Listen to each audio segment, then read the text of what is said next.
Halo semuanya, selamat siang. Saya Fadil dan selamat datang di Data Academy. Kali ini kita akan membahas mengenai mengolah data time series di eViews.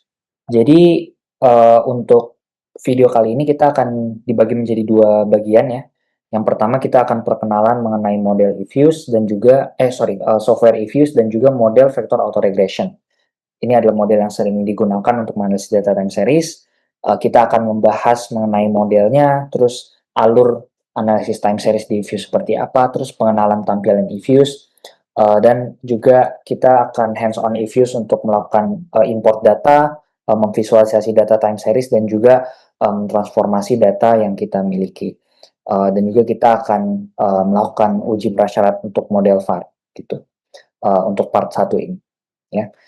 Jadi kita mulai dengan membahas ya model yang kita gunakan. Jadi vector autoregression adalah model yang biasanya digunakan untuk menganalisis hubungan dinamis ya antara beberapa variabel time series gitu.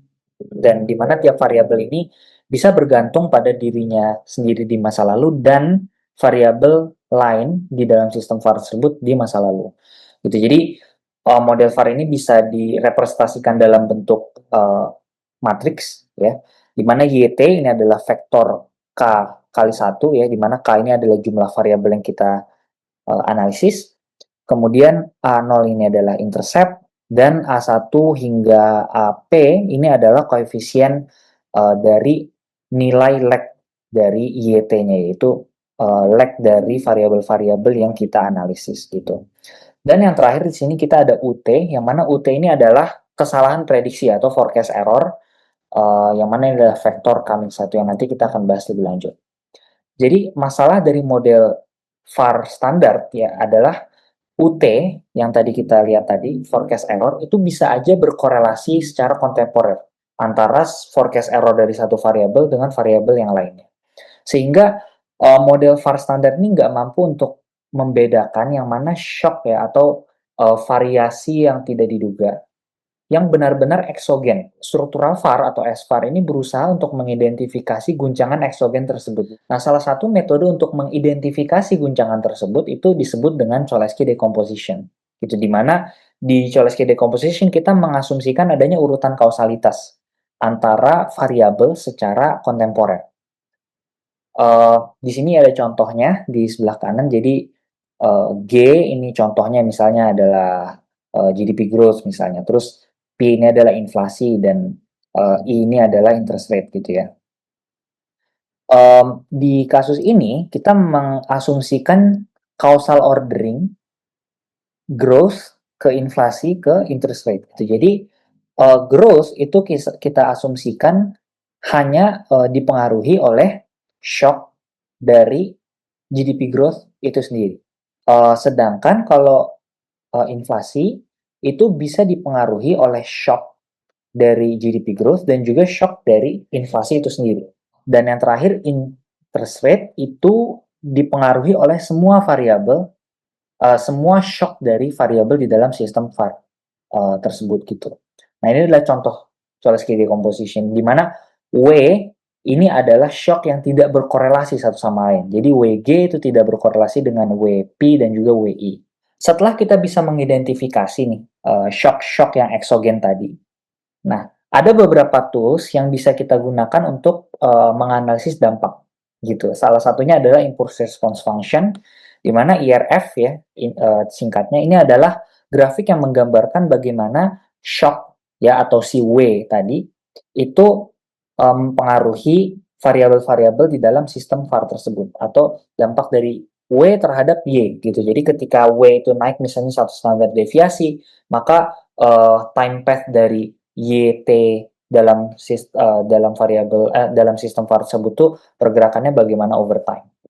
Nah, kemudian ada forecast error variance decomposition, di mana forecast error variance decomposition ini melihat dampak dari W terhadap U squared. Jadi U ini adalah forecast error dan U squared ini adalah variance dari si forecast error tersebut.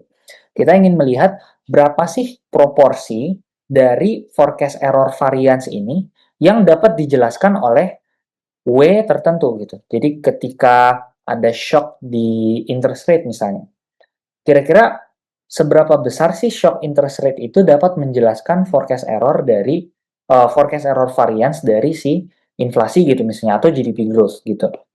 Kemudian ini adalah alur tipikal ya dalam menganalisis time series di Ifuse. At least kita akan selalu melewati 2 atau 3 step ini. Yang pertama adalah kita prepare datanya. Jadi kita harus make sure sebelum kita masuk Ifuse nih, kita harus make sure kita sudah punya data dalam format tabular ya yang memiliki indeks waktu yang valid gitu, either annual, monthly ataupun quarterly gitu. Dan biasanya kita lakukan ini di luar Ifuse gitu karena Ifuse memang bukan software yang bagus untuk digunakan untuk mengolah data gitu ya sebenarnya. Kayaknya title-nya agak salah, harusnya menganalisis data time series menggunakan Ifuse ya. Karena memang Ifuse ini lebih cocok untuk dilakukan untuk melakukan estimasi, analisis dampak dan juga forecasting gitu. Dan kalian bisa lakukan ini di Excel maupun Google Sheets ya, mengingat time series itu datanya kan biasanya nggak terlalu banyak, yang nggak kayak cross section atau panel data gitu.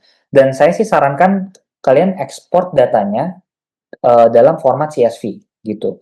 Karena CSV memang format yang standar dan mudah untuk digunakan di software manapun gitu ya. Meskipun saya yakin Ifuse juga bisa mensupport format yang lain gitu seperti Excel dan seterusnya.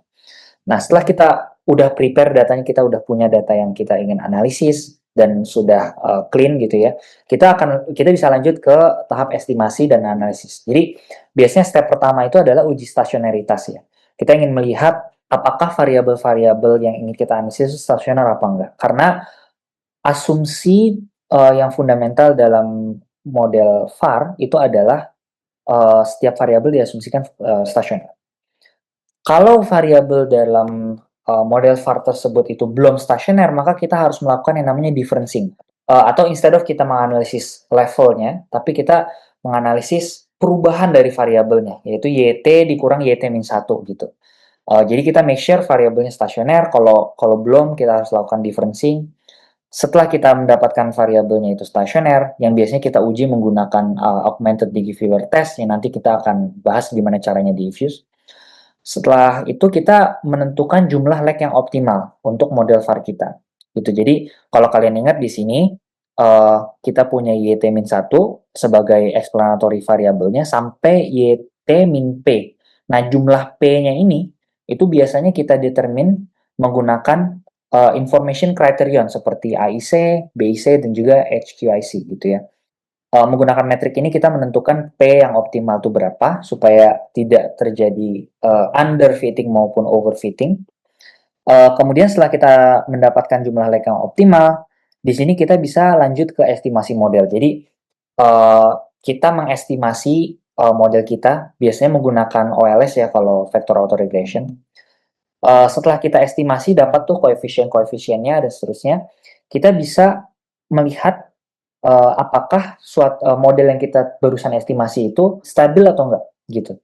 Karena salah satu asumsi VAR itu adalah stability gitu, di mana koefisiennya membuat suatu variabel di dalam sistem VAR tersebut itu tidak mungkin exploding ke infinity gitu. Itu asumsi stabilitas, intinya seperti itu. Kalau misalnya stabilitas tidak terpenuhi, maka kita harus balik lagi ke penentuan variabelnya gitu. Kita mungkin harus mengganti variabel yang kita analisis, atau kita mungkin ternyata ada yang salah gitu, belum kita uji stasionaritasnya gitu, mungkin variabelnya belum stasioner, itu yang membuat VAR-nya tidak stabil dan seterusnya. Pokoknya kita mulai lagi dari awal kalau misalnya VAR-nya itu tidak stabil. Tapi kalau kalau VAR-nya itu sudah stabil, setelah kita cek, maka kita bisa lanjut ke analisis. Dan biasanya analisis ini kita ada dua ya. Kalau misalnya analisis dampak, kita bisa menggunakan forecast error variance decomposition dan impulse response function yang kita udah bahas tadi ya. Dan juga kita bisa lakukan forecasting gitu. Kita memprediksi bagaimana nilai variabel-variabel dalam model VAR tersebut setelah periode analisis itu kira-kira akan seperti apa. Begitu. Kira-kira flow dari estimasi analisis time series di Ifuse. Sebelum kita masuk ke Ifuse, kita pengen bahas sedikit dulu mengenai data yang ingin kita gunakan ya sebagai contoh untuk menganalisis data time series di Fuse ya. Jadi di sini saya punya dataset yang saya ambil dari beberapa sumber gitu ya. Jadi ini ada 3 variabel. Yang pertama ada GDP ya. GDP ini adalah Gross Domestic Product dari Indonesia. Kita pakai data quarterly ya. Jadi make sure kalian punya kolom ini nih, ini date ya. Kalau kalian datanya itu monthly, berarti ini kalian ganti jadi M di sini ya. Atau kalau misalnya kalian annual, berarti kalian cuma masukin tahunnya aja gitu. Nah, make sure kalian punya kolom ini atau sepertinya gitu. Nah, kita punya data GDP ini kalau nggak salah dari tahun 2000 ya. Tapi nggak balance ya. Cuman sebenarnya Ifuse bisa dengan mudah menghandle itu. Ya, di sini ini adalah GDP data yang diambil dari IMF ya kalau nggak salah. Seasonally adjusted. Jadi ini sudah dihilangkan komponen seasonalnya dalam rupiah ya kalau nggak salah. Nah terus di sini kita juga punya price level atau P. Nah P ini sebenarnya adalah GDP deflator ya. Jadi saya juga ambil data nominal GDP. Jadi GDP deflator itu kan sama dengan rasio antara nominal GDP dengan GDP ya. Terus saya kaliin 100 gitu. Jadi gitu cara ngitungnya. Terus selanjutnya ada interest rate. Nah, interest rate ini adalah policy rate yang diset oleh bank sentral ya. Ini saya dapat datanya dari Bank of International Settlements. Kalau kalian tertarik, kalian bisa buka websitenya. Oke, jadi itu perkenalan datanya. Nah, untuk stepnya, kalian bisa download filenya ya. Di sini kalian klik File, Download as CSV di sini. Nah, di sini kalian bisa masukin misalnya Data Academy datanya, terserah kalian pengen save-nya sebagai apa. Nah, terus di sini kalian buka Ifuse, terus nanti di sini kita klik File ya. Terus habis itu import, terus import from file. Nah, jadi di sini klik Downloads ya. Terserah kalian waktu itu downloadnya di mana, kalian klik open. Nah, di sini kita udah lihat ya datanya udah ada di preview. Kita bisa klik next aja. Leave the default settings, finish. Ya kita ikutin aja defaultnya kayak gimana. Nah, baru kita dapat variabelnya sudah terimport ya di Ifuse kita. Nah, contohnya misalnya kita pengen lihat GDP, ya di sini kita ada observasinya, dan kita bisa ya di Ifuse itu kita visualisasi, ya jadi kita bikin grafik ya, view graph di sini, klik OK. Nah, terus kita bisa ngeliat nih, ini adalah GDP Indonesia yang seasonally adjusted ya, real GDP. Dan kalau misalnya kalian ingin melihat nih difference-nya kayak gimana, kalian bisa klik kayak gini. Jadi ini adalah rate of change-nya ya, perubahan dari variabel GDP. Atau kalau misalnya kalian pengen log difference, ya jadi kalian lihat delta log GDP, kira-kira gitu. Ya, atau misalnya kalian ingin melihat annual change-nya gitu kan, year percent change. Nah, ini adalah harusnya year on year change dari GDP gitu ya. Nah, kira-kira begitu. Nah, jadi di sini kita udah punya beberapa variabel. Kalau misalnya kita ingin memvisualisasi ya, variabelnya lebih dari satu gitu, misalnya kita pengen masukin data plotnya itu lebih dari satu, kita bisa klik Control ya, terus habis itu klik P di sini. Nah, di sini kita bisa klik kanan, terus Open as Group. Nah, jadi di sini kita membuka lebih dari satu variabel. Kalian bisa 3, 4 dan seterusnya bisa ya. Nah, baru kalian di sini bisa klik graph. Kalau misalnya kalian pengen memplot lebih dari satu ya variabel gitu. Nah, kalian bisa misalnya ingin melihat percent change-nya gitu kan. Jadi persentase perubahan dari waktu ke waktu itu kalian bisa plot kayak gitu. Jadi banyaklah cara untuk kalian bisa memvisualisasi data time series di eViews. Cuman fundamentalnya kalau kalian pengen ngeplot lebih dari satu variabel, kalian bisa select multiple ini, terus habis itu view-nya as group. Nah, baru kalian bisa main-main dengan grafiknya di sini. Oke? Nah, ya kita bisa close ini, terus habis itu klik delete ya. Oke? Nah, di sini kita bisa mengenerate variabel based on variabel yang kita sudah punya, gitu ya. Nah, jadi di sini kita bisa klik object, terus generate series, ya. Contohnya misalnya kita di sini pengen menggenerate ya D-Ln GDP, di mana D-Ln GDP itu adalah delta dari log GDP. Kita bisa pakai fungsi yang di-provide oleh eViews. Jadi di sini kita ingin mengambil delta ya, perubahan dari log GDP. Biasanya kalau log GDP gini di eViews ini adalah natural logarithmnya. Nah, terus di sini kita bisa kali 400 ya. Biasanya di time series ini biasanya kita kali 400 kalau misalnya datanya quarterly dan kita pengen membuat satuannya itu jadi persen. Ya kan kalau misalnya difference dari log tuh kan approximately masih persen, tapi harus kita kalikan 100 dulu. Nah, kita kali 4 jadi annualized percentage change approximately lah, kira-kira gitu ya.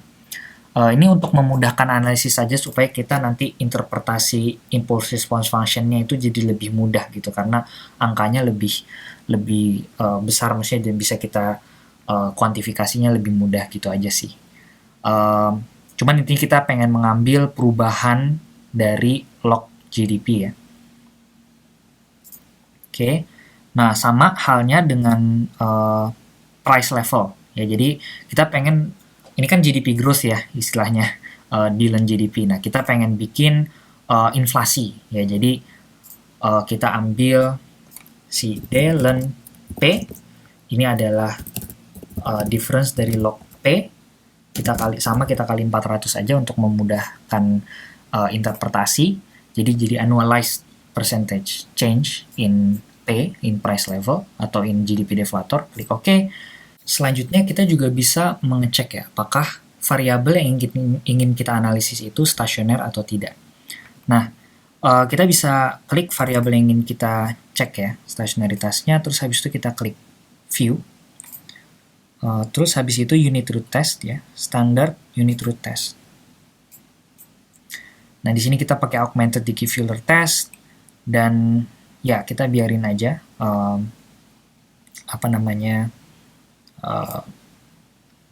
settingnya. Dan di sini kita bisa lihat ya bahwa D-Ln GDP atau GDP growth basically itu stasioner pada probability let's say alpha 1% gitu ya. Nah, jadi kita bisa melakukan tes yang sama untuk D-Ln P atau inflasi ya. Nah, di sini inflasi kita bisa klik ya, unit root test, standard unit root test. Oke. Nah, di sini kita juga bisa lihat pada tingkat signifikansi berapa? 1%. Kita bisa mereject probability kita bisa mereject H0-nya ya, yaitu H0-nya adalah ya has unit root atau tidak stasioner. Berarti kalau kita reject berarti D-Ln P itu stasioner. Kita juga bisa melakukan hal yang sama ya untuk interest rate. Di sini kita klik view, unit root test, standard unit root test. Ya. Kita klik ya, ini klik OK. Nah, kita juga bisa lihat bahwa interest rate juga stasioner ya pada tingkat pada level 1%. Kita mereject null hypothesisnya bahwa interest rate itu memiliki unit root. Oke, jadi kita sudah tahu variabel-variabel yang ingin kita analisis dan semuanya sudah kita cek stasionaritasnya. Selanjutnya kita bisa lanjut ke modeling. Kita bisa select variabel-variabelnya, kita klik open as var.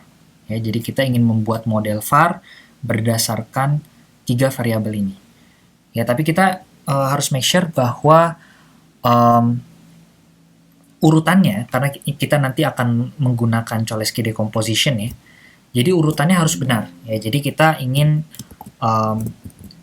d-len GDP, ya GDP growth itu variabel yang urutannya paling pertama di Cholesky decomposition-nya, kemudian d-len P, dan yang terakhir yang terakhir I ya.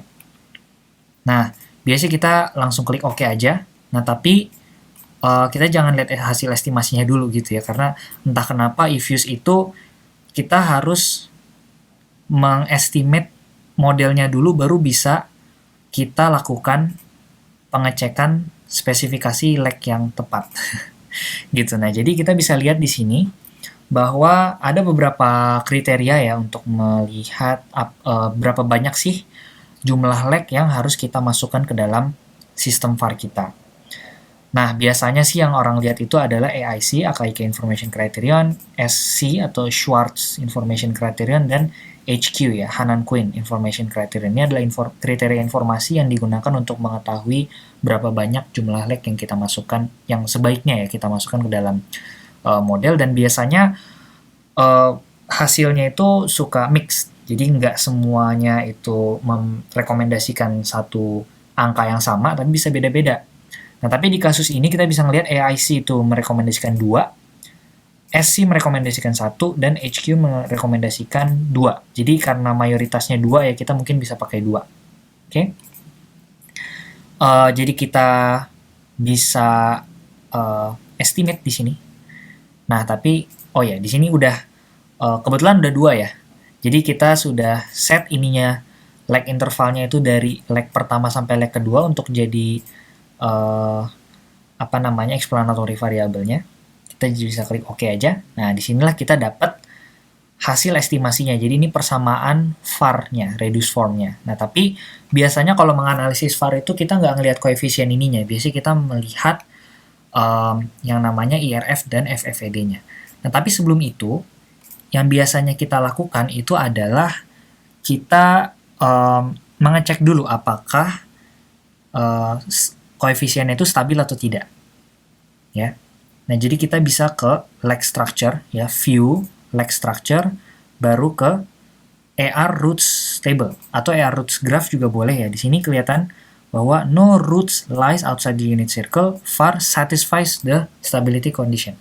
Jadi karena di sini tulisannya VAR satisfies the stability condition, berarti model VAR kita stabil, bisa kita gunakan untuk analisis. Kalau misalnya VAR kita itu belum atau tidak stabil, kita nggak bisa percaya sama hasil estimasinya gitu, karena tidak valid. Kita juga bisa lihat AR roots graph-nya, make sure bahwa titik-titiknya itu ada di dalam lingkaran ini gitu. Jadi kalau masih ada di dalam lingkaran, bagus gitu ya. Nah, selanjutnya kita bisa melakukan analisis, misalnya contoh impulse response function ya. Kita ingin melihat bagaimana sih dampak dari suatu shock terhadap variabel-variabel yang kita analisis gitu ya. Nah, di sini kita klik impulse definition ya, make sure kita pilih Cholesky degree of freedom adjusted ya, DOF adjusted. Dan kita udah dapat ya Cholesky orderingnya bener ya. Jadi orderingnya itu kalau di kasus ini GDP growth, inflasi, lalu baru interest rate. Nah, tergantung dari dasar teorinya kayak gimana ya, make sure kalian melakukan literatur review dan seterusnya. Tapi kalau di kasus ini kita pakai ordering ini, kita klik OK, atau sebelum itu kita bisa pilih juga horizon length-nya. Jadi kita ingin ngelihat seberapa jauh ke depan sih impulse response function-nya. Biasanya sih saya masukin 48 ya supaya kelihatan jauh gitu ya.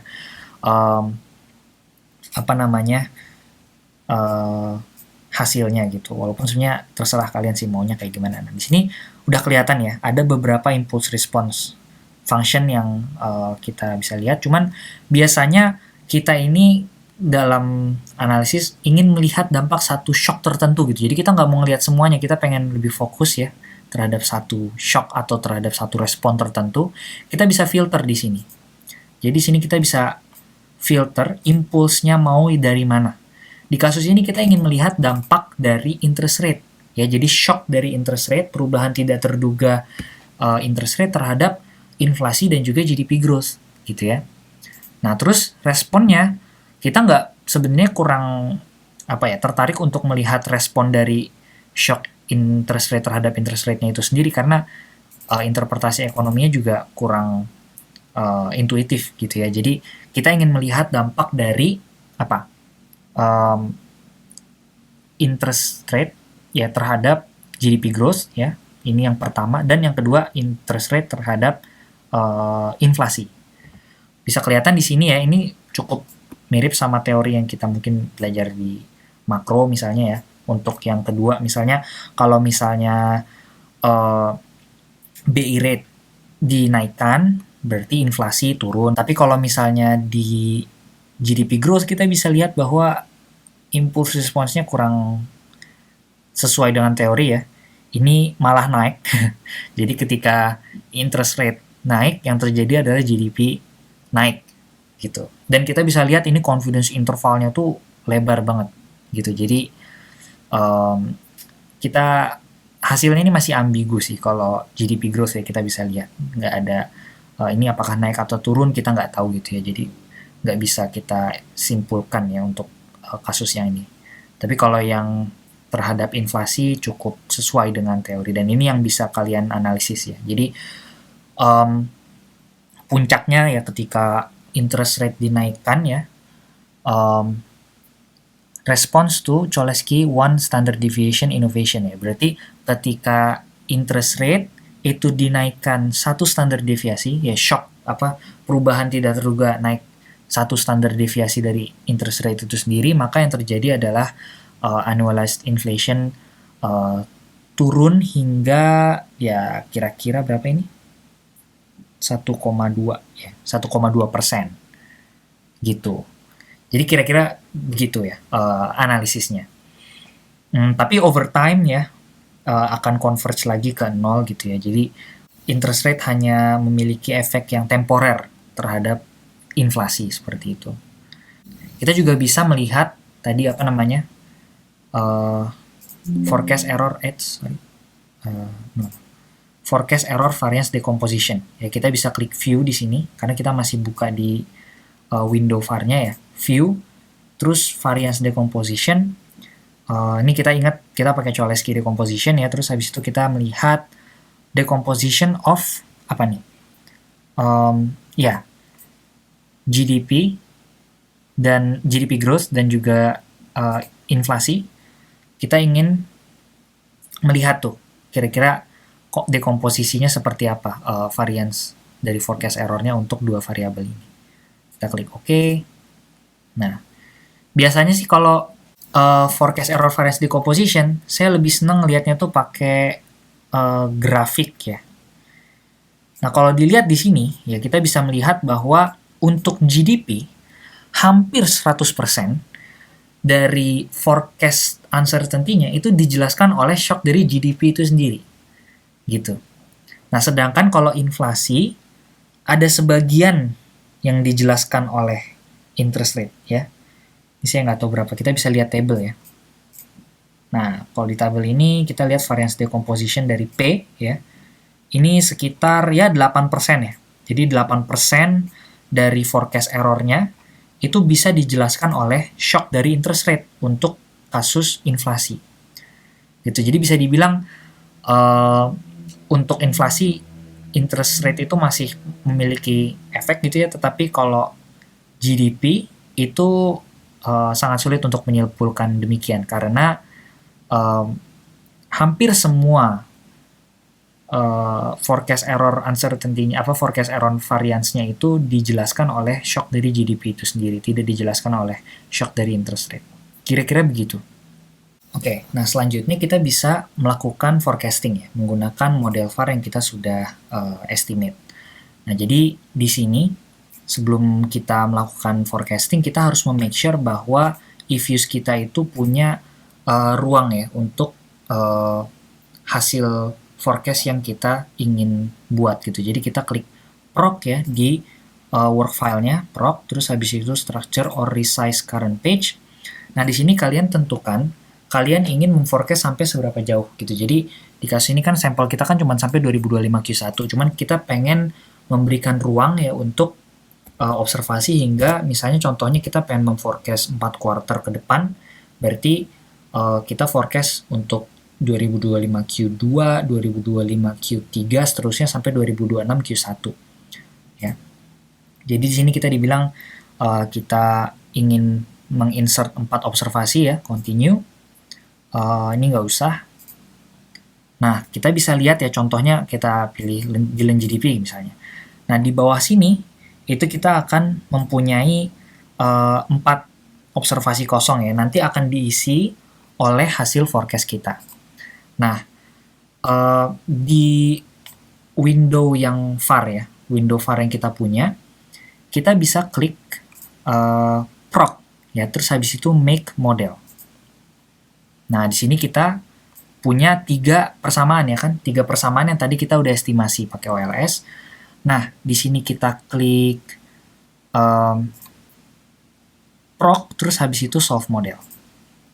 Gak usah diubah-ubah, yang perlu kalian ubah tuh cuman solution sampelnya. Jadi kalian tinggal masukin aja kalian itu pengen memforecast itu dari kapan sampai kapan gitu. Jadi kan di kasus ini kita udah ada observasi dari sampai tahun 2025 Q1 kan. Berarti kita pengen memforecast 2025 Q2 ya kan sampai 2026 Q1 ya kan. Nah, jadi kalian masukkan istilahnya periode forecast yang ingin kalian generate. Kalian klik OK. Nah, terus habis itu kalian udah dapet ya ininya. Nah, di sini kalian bisa kelihatan ya kalau kalian baru aja membuat beberapa variabel baru ya di sini. Kalian bisa klik. Nah, di sini ini GDP. Kalian bisa lihat 2025 Q2 sampai 2026 Q1 itu ada